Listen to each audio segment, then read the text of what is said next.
This is my own private domicile, and I will not be harassed!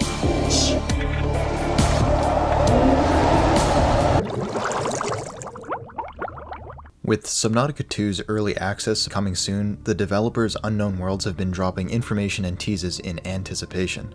Through these teases, as well as looking back to the previous 2 games, I believe I have put together the story they want to tell in Subnautica 2. I also believe this story will allude to real-life events, ones that almost killed the franchise as we know it, but we'll have to save that for later. Let's dive in! For those who don't know, or those who might not have played the games recently, the combined story of Subnautica and Subnautica Below Zero spans political tensions and multiple disasters, and I feel it's really important to go over some important points, since the developers have said that Subnautica 2 is a direct sequel and not a spin-off like Below Zero. Set on the remote ocean world, planet 4546b, the narrative is told with environmental storytelling through exploration, survivor logs, and abandoned facilities. The games reveal the fate of an alien civilization, the Architects, earlier human expeditions, such as the Degassi survivors, the crash of the Mercury 2, and the broader rivalry between human powers like the Altera Corporation and the Mongolian independent states. Remember that last point? The entire video is built around it. Human civilization in the Subnautica universe is heavily shaped by large corporations and interstellar political alliances. Altera is one of, if not the most powerful mega corporation operating massive spacecraft, research facilities, and colonization projects across multiple star systems. The Mongolian Independent States, or MIS, represent a rival interstellar political coalition made up of independent governments descended from Central Asian regions of Earth. While the MIS does not appear directly in the events of Planet 4546b, lore suggests ongoing economic competition and political friction with Altera. The Mongolian Independent States in Subnautica are a fast-expanding, independent transgov, an interstellar government, formed in the late 22nd century after being abandoned by the Chinese territories. As a smaller rival to Altera, they are known for cultural reliance on religion, a dislike of synthetic food, and ownership of the Torgal Corporation, which aimed to construct a new phase gate in the Ariadne Arm before the Degassi crew disappeared. Both factions are very interested in valuable planetary resources, being the first to explore areas in space, and control of trade routes. This rivalry creates an atmosphere where corporations like Altera aggressively pursue discoveries before competing powers can reach them. Long before the Aurora's crash, Planet 4546b had already witnessed another human disaster.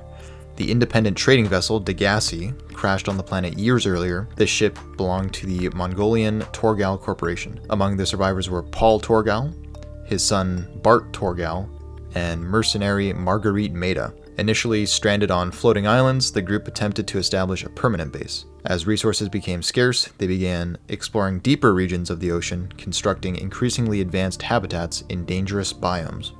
During their descent into the planet's bowels, the Degassi crew encountered signs of alien structures and learned about the spreading Kara bacterium, though they never fully understood its origins. Tensions grew among the survivors. Paul wanted to push deeper into the ocean to search for answers. Bart grew increasingly worried about the ecological danger of Kara, and Marguerite focused on survival and hunting the planet's massive predators. Eventually, the group built a base in the deep Grand Reef region, but they were attacked by a massive Leviathan-class predator. The attack destroyed their habitat and separated the survivors. Bart later died while studying the bacterium and trying to find a cure, while Paul was killed seemingly by a crab squid when exploring deeper. Marguerite was presumed dead after fighting a Reaper Leviathan, though her fate would later be revealed in Below Zero.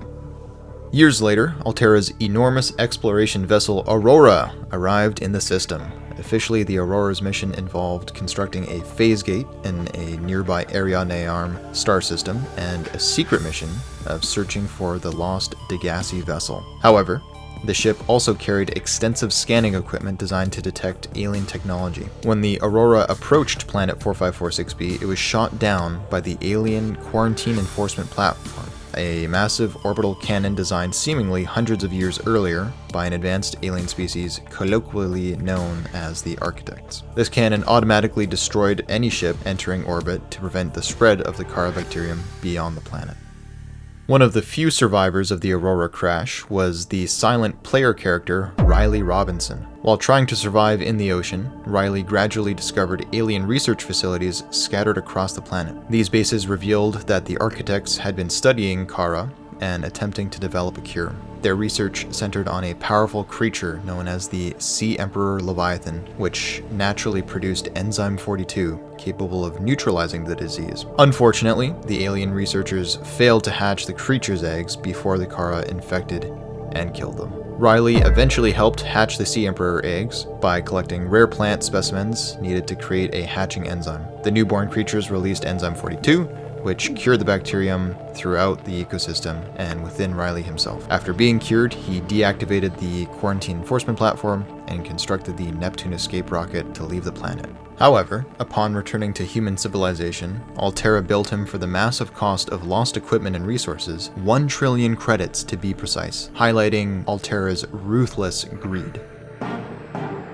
In Subnautica Below Zero, we follow the very vocal protagonist, Robin Ayu, a xenologist who arrives on the planet to investigate the death of her sister, Sam Ayu. Sam had worked at an Alterra research station, studying the remnants of the Kara bacterium. Robin discovers that Sam learned Alterra was secretly experimenting with preserved Kara samples despite the danger. Fearing the bacterium might escape again and threaten entire star systems, Sam sabotaged the research project, triggering an explosion that destroyed the lab and ultimately killed her. During her journey, Robin encounters the surviving MIS Degassi mercenary Marguerite Maida, who had barely survived her earlier battle with the Reaper Leviathan by riding the creature's body across the ocean until it ran out of meat near the polar region. Living independently and distrustful of Alterra, Marguerite encourages Robin to resist the corporation's influence. Robin also encounters the digital consciousness of an architect scientist named Alan, whose mind had been stored in an ancient alien facility for thousands of years. After transferring himself into Robin's brain for survival, Alan asks for help constructing a new physical body using advanced architect technology. As Robin gathers the required components, Alan reveals more about the collapse of the architect civilization, which had spread Kara across multiple worlds while searching for a cure. By the end of the story, Robin successfully constructs Alan's new body and chooses to leave Planet 4546b with him through an alien phase gate. Their destination is the architect homeworld, where Alan hopes to reconnect with what remains of his species. Taken together, the events surrounding the Degassi survivors, the Aurora disaster, and Alterra's research operations illustrate the larger themes of the Subnautica universe. The dangers of corporate exploitation, the lingering consequences of the architect's scientific experiments, and humanity's willingness to risk catastrophic outcomes in the pursuit of discovery. Behind these events lies the broader political competition between factions like Alterra and the Mongolian independent states. A rivalry that fuels humanity's expansion into distant and often deadly worlds like Planet 4546b. They're so deadly and so unknown, you could even call them unknown worlds. Speaking of unknown worlds, the developers of Subnautica and Subnautica Below Zero, Unknown Worlds, made another 2 games called Natural Selection and Natural Selection Below Zero. Or no, wait, that was just Natural Selection 2. The Subnautica series is connected to the Natural Selection multiplayer games because they were created by the same development studio. Although the games are very different in gameplay, they share ideas, themes, and parts of their fictional universe. In Natural Selection and Natural Selection 2, players fight in a conflict as either human marines, known as frontiersmen, or an alien species called the Kara. The Kara are a hive-based alien life form that can evolve into different types of creatures depending on resources and strategy. This idea of evolving organisms is central to the gameplay, since the alien players unlock new forms that are better adapted for combat. When the developers later created Subnautica, they reused some of these concepts and names. The deadly disease on Planet 4546b is called the Kara bacterium, referencing the alien species from Natural Selection. There are also indications of the powerful corporation Alterra on the human side of the conflict. Alterra manufactures advanced technology and equipment used by humans across space, and it is the company that also produces equipment for the marine forces that fight the Kara. This means that the corporations and technology seen in Subnautica exist in the broader universe as the human military in Natural Selection. That's another point to remember, because a corporation is directly funding a military force. And that was an extremely long story short. but important things to remember are the Mongolian independent states, Altera funds a military, and that the Kara bacterium is a highly adaptive hive mind. Looking to Subnautica 2, Unknown Worlds has dropped some content to build the story and hype for the upcoming game, despite threats from their new company owner, Krafton. Maybe you've heard what Krafton has done to Unknown Worlds, but if you haven't, Krafton bought Unknown Worlds in 2021 with a deal that included a massive $250 million bonus to Unknown Worlds if certain revenue targets were hit by the end of 2025, heavily tied to releasing Subnautica 2. In 2025, Krafton fired the studio's leadership and delayed the game to 2026, which would make it impossible to earn the bonus. Krafton cited that the leadership behind Subnautica 2 wasn't progressing the game properly and that leadership needed to be replaced to keep the game on track long term. The former developers then sued, claiming Krafton intentionally sabotaged the timeline to avoid paying them, while Krafton argued the team was underperforming and the game just wasn't ready. In 2026, a United States court largely sided with the developers, ruling that Krafton breached its contract by firing leadership without probable cause. The court reinstated the studio's CEO and extended the deadline to still allow them a chance to earn the $250 million payout. The situation is still tense, with ongoing disagreements over control and the game's release, but for now, development of Subnautica 2 continues with the original leadership back in place. With such a large event to the developers and the fans, one that echoes corporate themes of Subnautica 1, with a massive company being ruthless, uncaring, and downright deceitful, I would not be surprised if Unknown Worlds borrows from this real-world event for the story of Subnautica 2. In fact, I believe they will. Back to the content dropped by Unknown Worlds, they have provided devlogs and a series called Voices from Beyond. Looking at the devlogs, it sounds like the developers want to depart from planet 4546b, instead placing the game on another planet in the Ariadne arm of the galaxy, Zazura. From leaked information, the supposed new architects, or at least the stand-ins, are the Axum, and it sounds like they will also be an extinct species due to the Axum Ruins biome being leaked. They have also heavily mentioned genetic modification in promotional material and devlogs, going on about how the players will be able to take abilities from the local wildlife of Zazura. They show us the new vehicle, the Tadpole, which can be modified with lots of different attachments, sort of like how the player can be modified with multiple genetic modifications. Other than an expanded base building feature and lots of focus on the new Leviathan, the Collector, there hasn't been a ton of new information to go off of and theorycraft from. But with Voices from Beyond, it is super duper exciting because it gives us direct lore, and if we remember another aquatic sequel, BioShock 2, they had an entire interactive ARG about a man trying to recover his daughter who was kidnapped and taken to Rapture, a secluded city underwater built for the rich. After the release of BioShock 2, players could actually find the father in-game, but I won't spoil his fate. Inside of Mind has a great video going over everything that you can check out after this video. I'll link it in the description. With Voices from Beyond, Episode 1, titled Don't Fear, we see the inside of a Mongolian home and hear how Altera is colonizing Zazura under the guise of their Pioneer program. We also hear how Riley Robinson, the player character from Subnautica 1, is alive and well, probably paying off his debt with profits from his book about surviving 4546b. This episode serves to introduce a husband and wife with a very young child and how a mysterious bacterium is spreading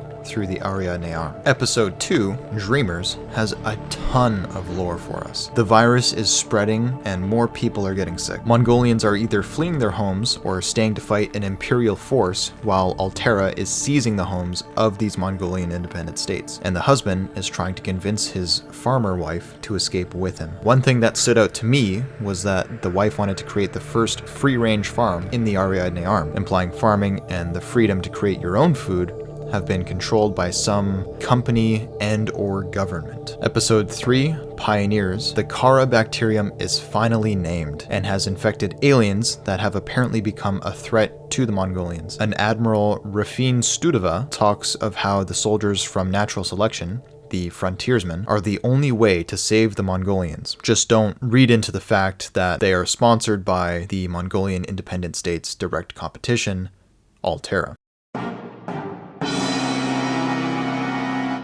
And if you decide staying in your home is too dangerous, Altera has the Pioneer program, where you can board the Cicada and move to Zazura. Admiral Studova also establishes martial law among just the Mongolian independent states, having nanotech-enhanced frontiersmen enforce the new rules. Then we hear from the husband and wife. We learn their lab was raided, and the husband is leaving to establish a home on Zazura, while the wife stays and tries to accomplish her dream. Episode 4, Lost, we see the Mongolian farm is falling apart. We hear the wife coughing, implying that she has been infected by the Kara bacterium and that the cicada has been lost in space. In the final episode, Mayday, we hear a Mayday call from the cicada, saying they went through an unscheduled phase gate jump and have taken serious damage. Someone or something named Nolan detected a signal from a gas giant planet, probably Zazura, and are crashing in that direction. They have 40,000 souls on board, much more than the Aurora from Subnautica 1, and are entering a moon's atmosphere. Like with the Bioshock 2 ARG, I think we will be able to find the remains of the father in Subnautica 2. Although,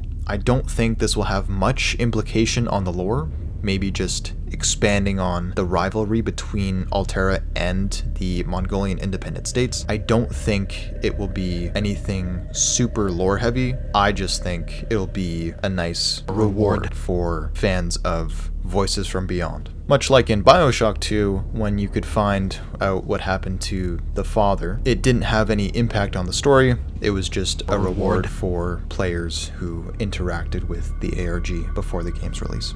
My theory is we will be another survivor of another Altera spaceship crash and be forced to survive on another alien planet. Crazy, I know. I thought this would be a pretty boring start to the game since it is so similar to the first, but if we were a Mongolian pioneer with a mysterious mission from the get-go, that would be in line with the game's Steam description of us following an AI's orders and would let the player feel less like a chosen one character, much like how in Subnautica 1 we were just a guy. And unlike Subnautica Below Zero, where we had direct connection to the story and the lore. But why did the cicada do an unscheduled phase jump? I think this is because Altera wants an entire ship full of people they already don't like to be guinea pigs. Think about it. Who better to try the new genetic modification technology in a real-world setting than a quote-unquote disposable entire race of people you're already forcing from homes? I believe the AI on board the cicada purposefully went through the phase gate in order to damage the ship just enough to motivate whoever survives the crash to find a way off the planet, while destroying the vehicle that got them there in the first place. And while the player is at it, why not complete the mission they were sent to do? We don't know what the mysterious mission in the Steam description is yet, but I imagine it would be something keeping us on the planet, like how the quarantine canon from the first game kept us on 4546B and had us play the story of Subnautica before leaving on the Neptune rocket. I think this mission would be to complete all genetic modification tests demanded by Altera, and the AI, perhaps the same Nolan that picked up a signal before crashing, is forcing us to stay on Zazura's moon. And here's where it gets good. Why do you think Altera and the frontiersmen are able to implement martial law, and where did they get the technology all of a sudden to modify the genetic makeup of human beings? The Kara bacterium. I believe that after Robin took the frozen sample of Kara from that frozen Leviathan and just left it there in that cave, Altera retrieved it and spread it themselves through the Mongolian states of the galaxy, while at the same time isolating its ability to change the basic DNA of whatever it infects. Now, Altera would have a manufactured pandemic with a cure, since they also have access to Enzyme 42, that would force its biggest competitor to evacuate right into the arms of their pioneer program. Sure, they can escape the bacterium, but they would have no control as to where they went and what happened to them. It would just be easier to pioneer Zazura. It was also stated that Subnautica 2 takes place after Subnautica 1, Subnautica Below Zero, and the natural selection games, where the bacterium has already spread and become a deadly hive mind that needs to be terminated. So, the Kara threat is real, but what threats lie under the surface of Zazura, or Zazura's moon? The Steam description says something on this new planet is out of balance. Strange.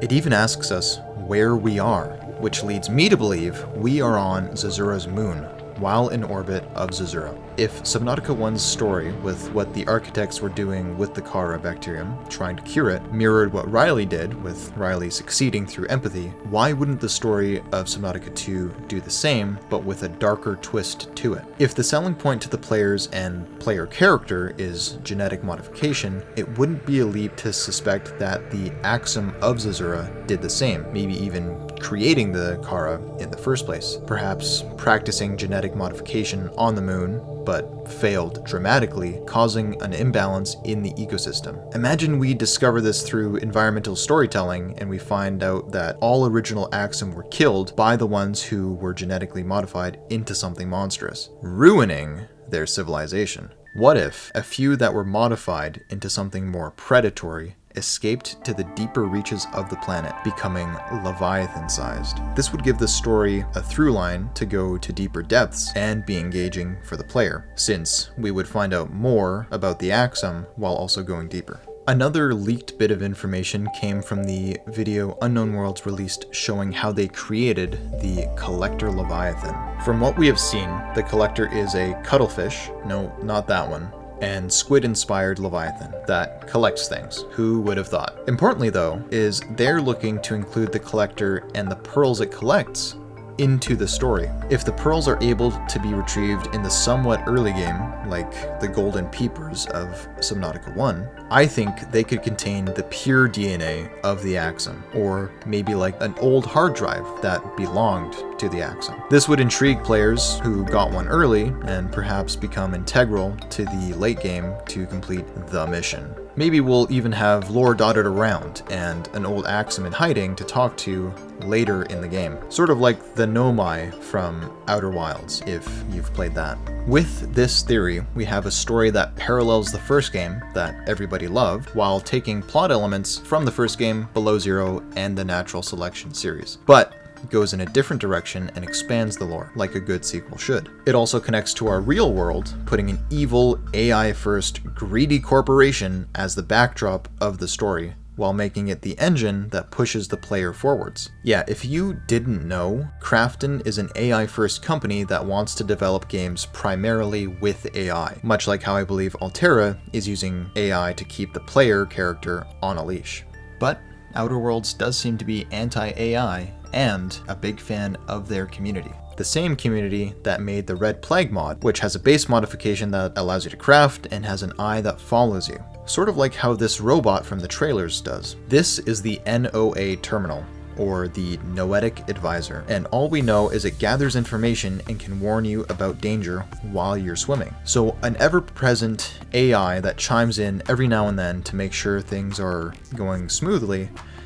Yeah, that's not suspicious at all. It also adds to my theory, since in Voices from Beyond Mayday, we hear a human talking about Nolan or Noah detecting a signal, and checking the updated subtitles of that video, it literally says NOA, which sounds like the name Noah. So the mysterious AI I've been alluding to this whole time was in the driver's seat the entire time, and when the game releases, it will be in our homes. This theory covers most questions asked by the community, like who are the Axum and where are they? But one question still remains: what does it mean to be human?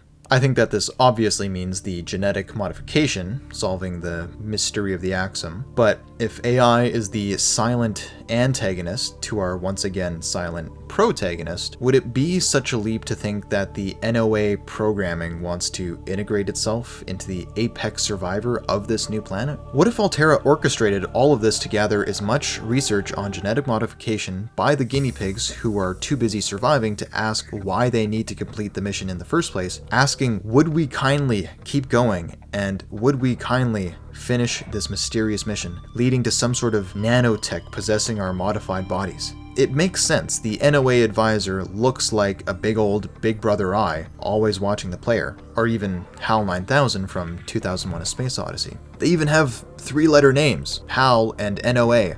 But probably not, since the developers would want to give us an in-game reason to stay on the planet, like the other Subnautica games have done. Maybe once we finish the mission we can leave, but we can also decide whether or not to bring Alterra down with something we learned from Zazura or Zazura's moon. So with this theory, we have a corporation-sponsored military that forces people from their homes into the arms of an idyllic escape by that corporation that is funding the military. And then, this idyllic escape takes these people to a planet to run experiments for the corporation. However, upon us, the player, escaping this Kara bacterium, this manufactured pandemic, we learn that there are more mysteries and more dangers below the surface of this planet or moon that has something wrong with it. And in the background, we have an evil AI that will keep the player in the game and on the planet and motivated to complete the story. Regardless, there is no way to tell until early access is released sometime soon. And new information is constantly being released. Like, while writing this, I learned about the printing pods that give an in-game reason for other players to join your world and how respawning works. From a story perspective, this makes me wonder if Alterra actually intended for the cicada to actually land on Zazura, but with the existence of so much underwater equipment on board, I think sabotage is still on the table. And 3D printing people really makes me ask, what does it mean to be human? And if this is just a messed up way for Alterra to force people alive until they finish the mission. If the NOA terminal says, "I'm afraid I can't do that," you'll know I was right. And I also have like a personal beef with Unknown Worlds at this point, because I've been trying to make this video for a few weeks now and they keep releasing new information. So if you wouldn't mind subscribing, currently 0% of my viewers are subscribed, I would really appreciate it. And the next part of the theory is the new tree in this trailer seems to be the main part driving the plot going forwards. So I wouldn't put it past Unknown Worlds to have a sort of hive mind tree alien either infect or be in control of the voice we hear in the trailer telling us just to survive and ignore our debts, while also maybe even causing the NOA to crash the cicada in the first place and land our ship on Zazura or Zazura's moon. Anyways, my theory still stands. It's just now that maybe this tree is the thing that caused the crash in the first place and is using the voices of the AI and previous missions that have gone to Zazura. But, you know, let me know if this makes sense or doesn't make sense. I'm gonna go find some friends to play Subnautica 2 with me when it comes out in 2 to 3 days, depending when I release this video. Oh my god.